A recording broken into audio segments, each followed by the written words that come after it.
मेरे प्यारे बच्चों, मनस्तुति एजुकेशन सेंटर में आपका स्वागत है। मैं पूनम पाठक संस्कृत की अध्यापिका हूँ। मैं कक्षा 8 के बच्चों को पढ़ा रही हूँ। कौन सा पाठ? 3। पाठ 3 डीजी भारतम। मेरे प्यारे बच्चों, आज हम डीजी भारतम का जो अंतिम भाग है उसे ही हम पढ़ेंगे और उसका अर्थ समझेंगे। देखिए, डीजी भारतम का अर्थ डिजिटल भारत। पहले ही मैंने आप लोगों को बता चुकी हूँ डिजिटल के बारे में।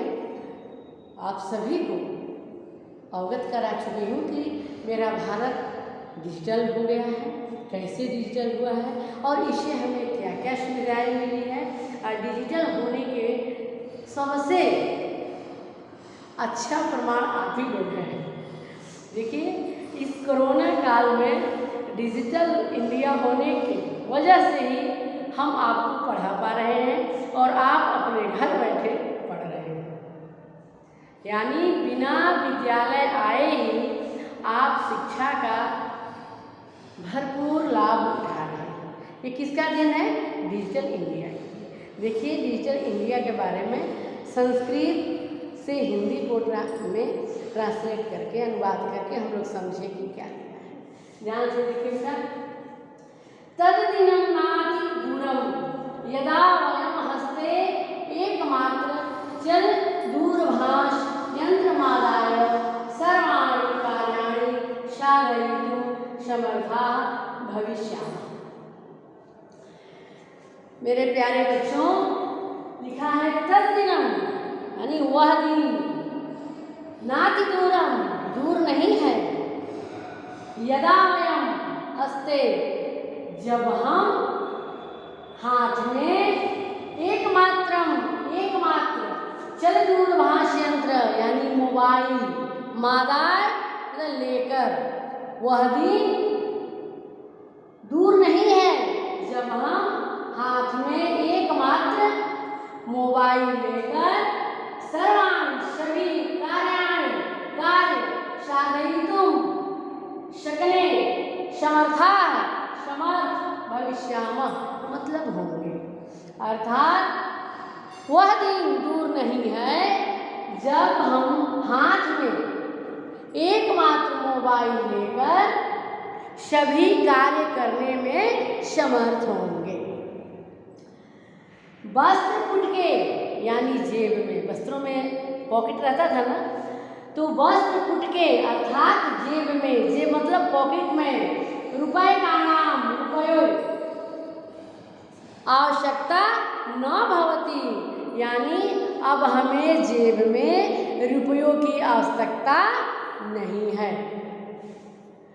पासबुक चेकबुक इत्यनयोः आवश्यकता न भविष्यति।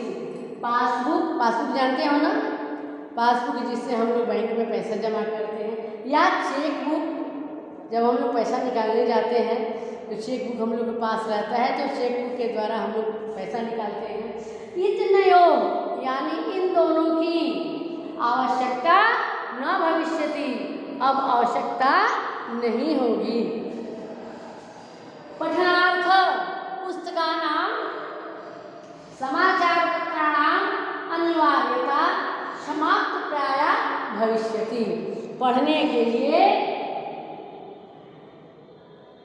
पठनार्थम अर्थात पढ़ने के लिए पुस्तकानां पुस्तकों की, समाचार पत्राणां समाचार पत्रों की अर्थात न्यूज़पेपर की अनिवार्यता यानी जरूरत अब समाप्त होगी। अब क्या होगी? समाप्त हो जाएगी, प्रायः समाप्त हो जाएगी। अपरिचित मार्गस्य यानी जो मार्ग, जो रास्ता हम नहीं देखे हैं, जो हमारे लिए अपरिचित है, उस अपरिचित मार्ग के लिए, उस अपरिचित मार्ग के ज्ञान के लिए यानी जानने के लिए मार्गदर्शकस्य यानी मार्गदर्शक, जो रास्ता हमारे लिए अनजान है उस रास्ते को जानने के लिए हमें मार्गदर्शक यानी रास्ता कर दिखाने वाले गाइड, उसे क्या कहते हैं? गाइड। उस गाइड या मार्ग मानचित्रस्य, मानचित्र मतलब मैप, मैप की आवश्यकता अनुभूति अपि न भविष्यति, अनुभूति यानी उसका अनुभूति अनुभव भी नहीं होगी। ध्यान दीजिए, हमें अनजान रास्ते के जानने के लिए किसी गाइड, गाइड मतलब रास्ता दिखाने वाला, मार्गदर्शक, मार्गदर्शक या मानचित्र यानी मैप की आवश्यकता नहीं होगी। एतत् सर्व एकेनेव, ये सभी का एतत् यानी ये सर्वम सभी एकेनेव एक ही यंत्रेण यंत्र कर्तुं शक्यते, इन सभी कार्यों को एक ही यंत्र कर सकता है। शाक क्रिया, शाक क्रयार्थम, शाक खरीदने के लिए, साग सब्जी खरीदने के लिए, फल क्रयार्थम, फल खरीदने के लिए, विश्राम गृहेषु कक्ष सुनिश्चितम कर्तुम, यानी अर्थात कहीं पे होटल वगैरह बुक करने के लिए, विश्राम गृहेषु कहीं पर होटल वगैरह बुक करने के लिए, या हम अगर रेलवे की टिकट वगैरह कटाते हैं वहाँ पर भी विश्राम गृह रहता है, गाड़ी वगैरह आने में लेट रहती है, ट्रेन आने में लेट रहती है, तो वहाँ पर भी हम विश्राम गृह में क्या करते हैं, अपना टिकट बुक कराते हैं। तो इन सब कार्यों के लिए,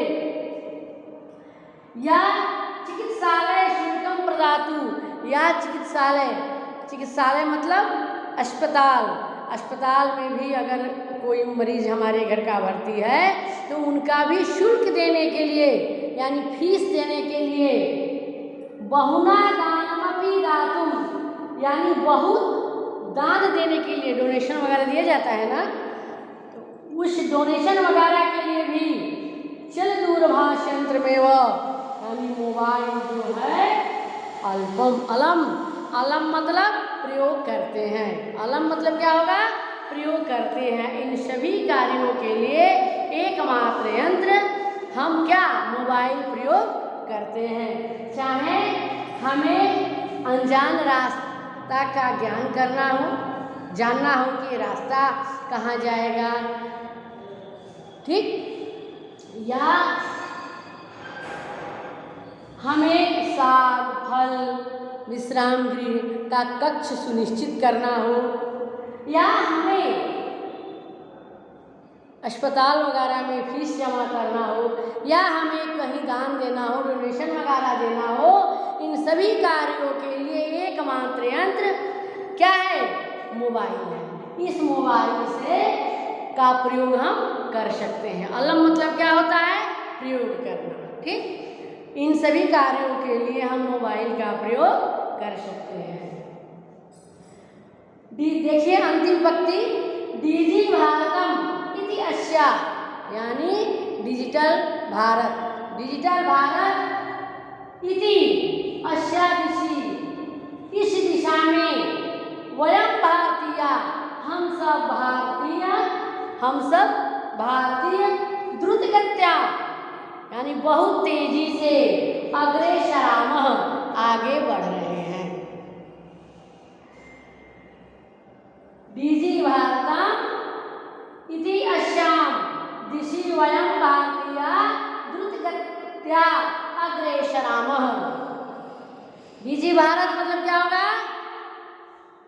डिजिटल भारत। अस्या दिशि इस दिशा में, वयम भारतीय हम सब भारतीय, द्रुतगत्या बहुत तेजी से, अग्रेसरामः आगे बढ़ रहे हैं। अर्थात डिजिटल इंडिया, डिजिटल इंडिया के इस दिशा में हम सभी भारतीय बहुत तेजी से आगे बढ़ रहे हैं। मेरे प्यारे बच्चों, फिर से एक बार इसका हिंदी में अर्थ देखिए आप लोग। हिंदी में, केवल हिंदी में मैं अर्थ इसलिए बता देती हूँ कि आप लोग इसका अर्थ अपनी कॉपी पर लिखेंगे। ध्यान से देखिए, वह दिन अब दूर नहीं है जब हम सब के हाथ में एकमात्र मोबाइल लेकर सभी कार्य कर सकने में समर्थ होंगे। जेब में रुपयों की आवश्यकता नहीं होगी। पासबुक, चेकबुक इन दोनों की भी आवश्यकता नहीं होगी। पढ़ने के लिए पुस्तक, समाचार पत्र की अनिवार्यता यानी जरूरत प्रायः समाप्त हो जाएगी। किसी अनजान रास्ते के ज्ञान के लिए हमें मार्गदर्शक या मानचित्र की आवश्यकता नहीं होगी। इन सभी के लिए एक यंत्र कार्य कर सकता है। साग सब्जी खरीदने के लिए, फल खरीदने के लिए या विश्राम गृह का कक्ष सुनिश्चित करने के लिए या चिकित्सालय में अर्थात अस्पताल में शुल्क देने के लिए या किसी को दान या डोनेशन देने के लिए मोबाइल का हम प्रयोग करते हैं। डिजिटल भारत इस दिशा में हम सभी भारतीय डिजिटल भारत इस दिशा में हम सभी भारतीय बहुत तेजी से आगे बढ़ रहे हैं। मेरे प्यारे बच्चों, ये डिजी भारत का अंतिम भाग था। इसका अर्थ मैंने आप लोगों को बता दिया, समझा दिया, आप लोग समझ गए। मेरे प्यारे बच्चों, डिजिटल भारत की इस दुनिया में आज क्या है, कहीं भी किसी प्रकार की कोई मुसीबत नहीं है। किस लिए? डिजिटल इंडिया के चलते। समझ में आ गया ना? हम कहीं भी अगर हमारे जेब में पैसे न रहे तो भी हम कहीं आ जा सकते हैं। क्यों? इसलिए कि आजकल जेब क्या बन गया है? मोबाइल ही बन गया है। अगर मेरे पास मोबाइल है तो हर कार्य करने में हम सक्षम हैं। जिसके प्रत्यक्ष प्रमाण आप लोग हैं कि अगर मोबाइल है तो टीचर भी पढ़ा सकता है और हमारे बच्चे भी पढ़ सकते हैं। और हम दोनों की इस मोबाइल से हम दोनों की दूरियां क्या हो गई है? कम हो गई है ना? मेरे प्यारे बच्चों, इस पाठ का अर्थ मैंने आप लोग को समझा दिया, आप समझ गए होंगे। आप इस पैरा का अर्थ अपने कॉपी पर लिख लीजिएगा। इसके बाद भी अगर आपको कहीं भी कोई सेंटेंस, कोई शब्दार्थ समझने में समस्या हुई तो आप गूगल क्लास के माध्यम से हमसे क्या करेंगे? संपर्क करेंगे और पूछेंगे। मैं हर समस्या का संबंध, हर समस्या का यानी पाठ से जो भी संबंधित समस्याएं हैं, मैं अवश्य ही उसका समाधान करूँगी। मेरे प्यारे बच्चों,